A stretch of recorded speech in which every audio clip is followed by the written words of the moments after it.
Il y a une jeune dame qui m'a contacté hier. Elle me dit qu'elle veut se lancer dans le business de l'e-commerce. Elle veut vendre des produits cosmétiques qu'elle a déjà sélectionnés. Mais elle a analysé le business pendant longtemps et elle s'est rendue compte qu'il y a beaucoup de concurrence sur ce marché-là. Elle a l'impression que quand elle scrolle sur Facebook, elle voit des milliers de personnes qui vendent ce produit en longueur de journée. Et elle se dit que ce serait absurde pour elle de se lancer dans le business parce qu'il y a trop de concurrence. Donc j'ai préféré faire cette vidéo pour répondre à sa question parce que c'est une question qui revient fréquemment. Est-ce qu'il y a trop de concurrence dans l'e-commerce? Est-ce que les personnes qui se lancent dans l'e-commerce maintenant ont de fortes chances d'échouer à cause de la concurrence? La réponse est tout simplement non. Ce n'est pas la concurrence qui va te faire échouer dans ton business parce que la concurrence n'existe pratiquement pas. Je vais prendre un exemple. Tu es sur le secteur d'activité des cosmétiques.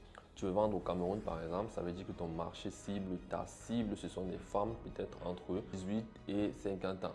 Disons que le Cameroun, c'est à peu près 30 millions d'habitants et que les femmes au Cameroun, c'est plus de 60% de la population, donc à peu près 17-18 millions de femmes. Donc si on veut carrément situer ta cible, ce sont des femmes qui vivent en milieu urbain principalement parce que c'est là où tu pourras délivrer ton produit facilement. Donc les femmes en milieu urbain qui ont les moyens de payer ton produit. Donc on va se situer entre peut-être 1 million à 2 millions de femmes. Donc tu as un marché qui vaut plus de 2 millions de personnes. Donc dans ce marché-là, toi, tu as quoi comme objectif? Par exemple, ton objectif, peut-être même il est trop ambitieux, c'est de faire 10 millions de francs CFA de chiffre d'affaires par mois avec tes produits. 10 millions de francs CFA, ça représente quoi? Si tu vends le produit à 10 000 francs, donc si tu vends à 10 personnes, tu auras 100 000, tu vends à 100 personnes, tu auras 1 million, tu vends à 1000 personnes, tu auras 10 millions de francs CFA.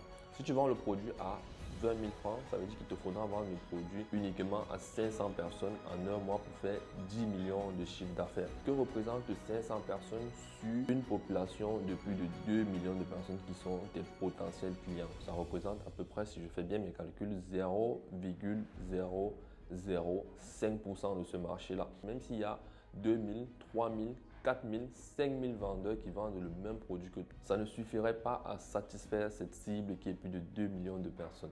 Donc aujourd'hui, si tu veux te lancer dans le business de l'e-commerce, tu ne dois pas mettre la concurrence comme un frein, mais plutôt s'il y a de la concurrence dans ce domaine-là, ça veut dire que c'est une opportunité. Si tu fais bien les choses, tu vas pouvoir prendre une très grosse part.